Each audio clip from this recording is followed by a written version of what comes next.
Bonsoir Stéphane Rosès. Bonsoir. Merci d'être sur notre plateau. Vous êtes politologue et vous présidez CAP, Conseil Analyse et Perspective. Bonsoir Gaël Sliman, Bonsoir. politologue aussi, directeur de BVA Opinion. On va regarder ensemble d'abord un sujet d'Aymeric Barraud qui revient un peu sur cet exercice très spécifique qu'est la déclaration de politique générale. Image d'archives, c'est toujours intéressant.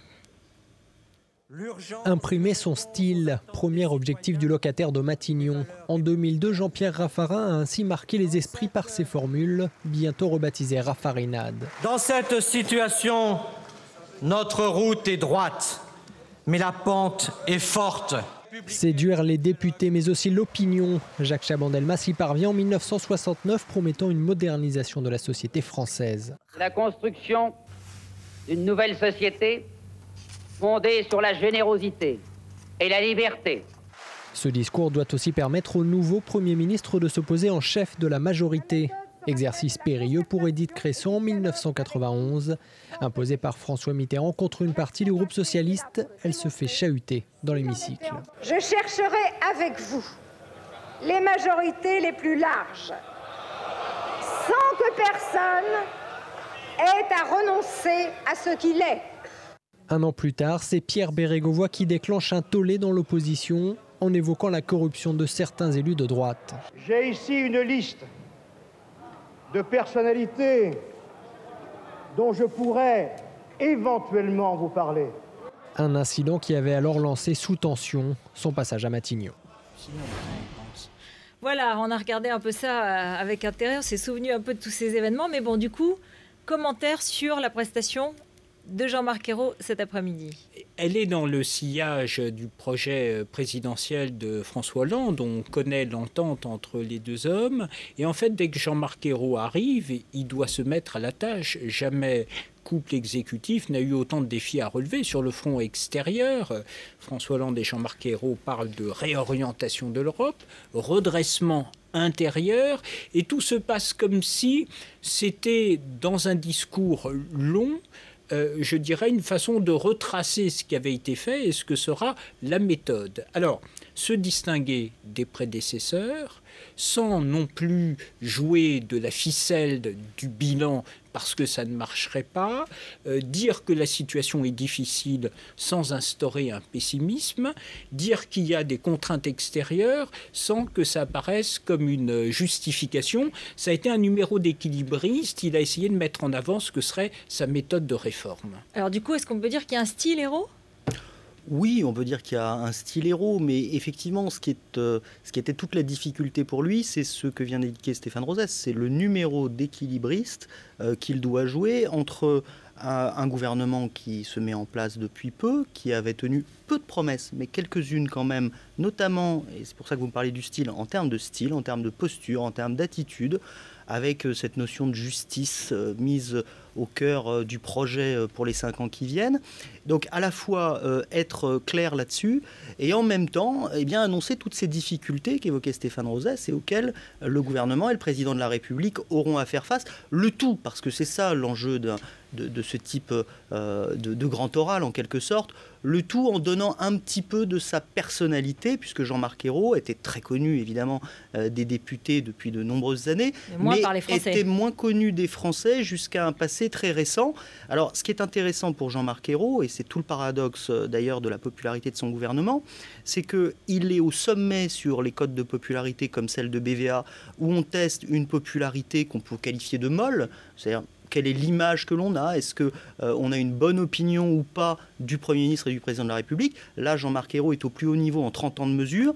Et puis, quand on est dans des registres un peu plus durs, un peu plus délicats, et notamment ce que testent nos confrères d'Ipsos ou de Sofres, où on mesure la confiance que l'on a dans l'action qui est menée, dans la capacité à redresser le pays, là, on est sur un bilan un peu plus mitigé parce que les Français sont dans l'expectative. Ils ont parfaitement intériorisé toutes ces difficultés qu'a eu à rappeler tout à l'heure Jean-Marc Ayrault. Alors, il a rappelé les difficultés et en même temps, il a répété « Nous ne renoncerons pas ». On va l'écouter.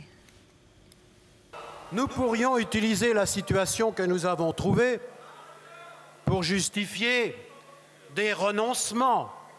Non. Eh bien non, nous ne renonçons à rien, non et non. Et il n'y aura pas de tournant, parce que nous avons anticipé pendant la campagne électorale la faiblesse de la croissance en 2012.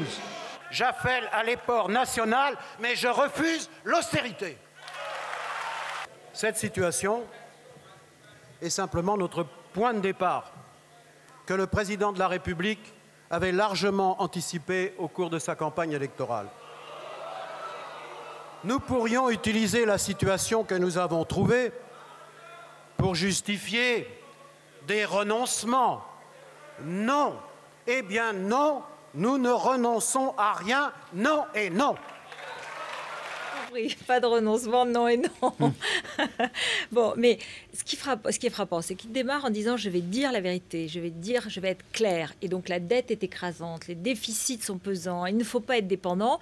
Néanmoins, il n'y aura pas de rigueur, il n'y aura pas d'austérité. On a l'impression d'entendre le même couplet, que ce soit le gouvernement précédent ou le gouvernement actuel. Il y a des problèmes, mais on ne dit pas vraiment ce qu'on va faire. Ce qu'il essaye d'imprimer, il a beaucoup insisté sur la thématique de la confiance, c'est l'idée que sa différence avec ses prédécesseurs ne dépend pas de l'environnement qui est le même, ne dépend pas des efforts à faire, mais de la façon de conduire les réformes. Il semble dire, si on écoute, il semble dire que ses prédécesseurs disaient au pays que c'était sous des contraintes extérieures qu'il fallait se mettre en mouvement, de sorte que la réforme soit souvent imposée de l'extérieur comme une contrainte. Et là, il dit non, nous, notre propos, c'est dans la durée de réformer, ce n'est pas la peine d'aller chercher des justifications extérieures. La phrase de François Hollande au Bourget, le problème n'est pas la France c'est la solution. Il semble dire donc, il faut faire confiance au dialogue, à la concertation, pour aller chercher dans ce qu'est le pays des ressources pour se mettre en avant, plutôt que de se prévaloir des contraintes extérieures pour dire au pays, il faut faire ça, il faut marcher, il faut avancer, il faut marcher au pas. L'analyse, c'est que c'est ça qui génère le déclinisme et le pessimisme. C'est subtil, hein. Oui, c'est subtil parce qu'on l'a dit il y a un instant, on est dans une forme d'équilibrisme qui consiste à la fois à refuser le déni, à dire oui, la situation est compliquée, elle est difficile, et en même temps à souligner d'ailleurs la difficulté de cette situation quand même. Parce qu'on prépare aussi des décisions difficiles. Oui, en expliquant que c'est le bilan de son prédécesseur qui aboutit à cette situation compliquée. Donc, pour une part, c'est de dire ça, et en même temps de dire, mais ce n'est pas une excuse, nous ne serons pas dans le reniement, nous ne renoncerons pas, il le dit à plusieurs reprises, et effectivement, on le mesure dans les sondages sur la confiance que peuvent avoir les Français dans le gouvernement, dans les actions qu'il peut entreprendre. L'idée forte, c'est d'expliquer qu'il y aura des difficultés. Il ne prononce pas le mot de sacrifice ou d'effort. Ah non, il y aura... non, il dit effort, mais il ne dit pas austérité et il dit qu'il n'y aura pas de tournant. Oui, non, la rigueur, parce qu'en fait, on ne tournera pas. On est tout droit et on suit les chemins où on est. Parce qu'on l'avait prévu, François Hollande l'avait prévu, dit-il, pendant sa campagne présidentielle. Même si la situation est pire que ce que nous imaginions bien une situation difficile. Donc, il n'y aura pas de tournant, il n'y aura pas de revirement. Et pour résoudre ces problèmes réels, eh bien, on a un mot-clé qui est le mot de justice et cette idée selon laquelle, oui, il y aurait des efforts demandés aux Français, mais seuls les plus privilégiés aurait à faire ces efforts. Toute la difficulté qu'aura Jean-Marc Ayrault, à mon avis, dans les mois qui viennent, c'est dès lors que la situation lui imposerait que les efforts soient demandés cette fois à l'ensemble des Français à travers une pression fiscale sur une CSG ou une TVA. La CSG. C'est ça la grosse difficulté. Pour le moment, ça fonctionne dans l'opinion.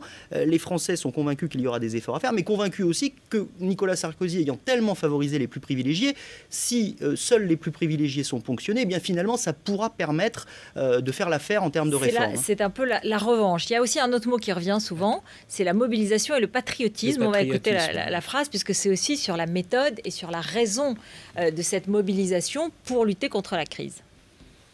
Le patriotisme, c'est servir son pays, c'est remplir ses devoirs après avoir reçu tant de droits, c'est rendre tout simplement à la République ce qu'elle vous a donné. Et le patriotisme, ce n'est pas fuir la France pour les paradis fiscaux et laisser à ceux qui restent le poids de l'effort. On est encore dans la campagne électorale un peu. On est dans le fait, vous savez, ça fait penser un tout petit peu à la Révolution française. Pour rassembler à l'intérieur, il faut pointer ceux de l'extérieur. Voilà. Donc c'est une figure, je dirais, comme l'est et le souhaite Jean-Marc Ayrault, c'est une figure et rhétorique républicaine. C'est l'idée qu'il doit y avoir un rassemblement des énergies. Gaël Siman l'a dit, 2 termes pour le redressement du pays faisaient la différence selon François Hollande avec ses prédécesseurs, la justice et le rassemblement. Et le rassemblement ne peut se comprendre qu'à partir du moment où chacun contribue à la hauteur de ce qu'il est et que personne ne s'esquive de cette contradiction. En fait, tout ce discours est un discours qui vise à rassembler autour du patriotisme. Dominique de Villepin, en son temps, avait utilisé le terme de patriotisme économique, et ce sont des signes annonciateurs que la justice ne veut pas dire l'absence d'efforts.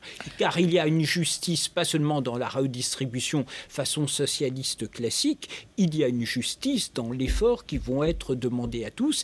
Et c'est vrai que là, le gouvernement a épuisé un peu son pain blanc avant les législatives, et que maintenant on va rentrer effectivement dans le dur, et le gouvernement demande à être jugé sur cet aspect, non pas tant sur les efforts qui seront demandés sans doute à des assiettes plus larges de Français que les plus fortunés, mais autour de l'idée que chacun doit contribuer. En fait, l'idée c'était, avant avec Nicolas Sarkozy, tout le monde devait payer, mais peut-être pas assez les riches, et maintenant tout le monde devra payer, mais y compris les riches.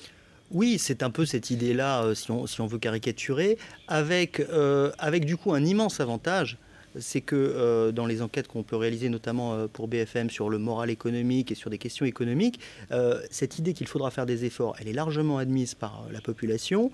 Et cette idée aussi que les efforts jusqu'à présent, sous le règne de Nicolas Sarkozy, étaient demandés à l'ensemble des Français pour protéger les plus favorisés, ce sentiment-là était aussi très généralisé. Donc c'est une vraie chance pour Jean-Marc Ayrault et pour François Hollande.